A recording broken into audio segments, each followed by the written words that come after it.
करते हैं SA music.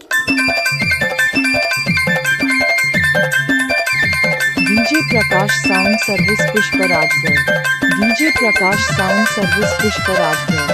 DJ Prakash sound service Pushparajgarh.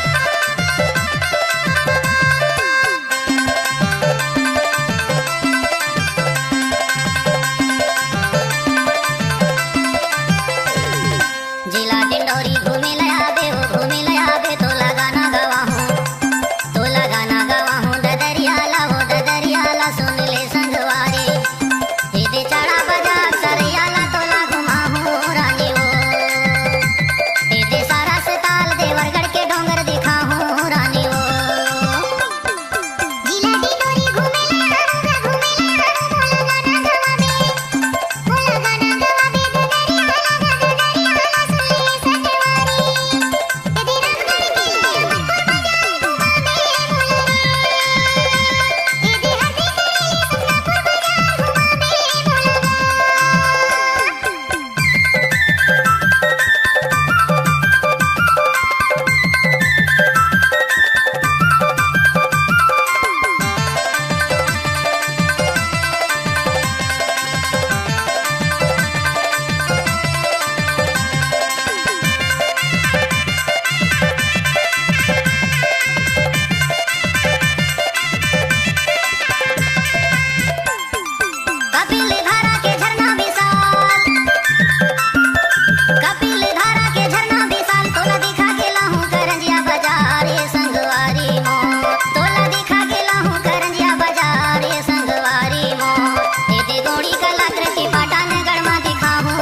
DJ Prakash sound service Pushprajgarh.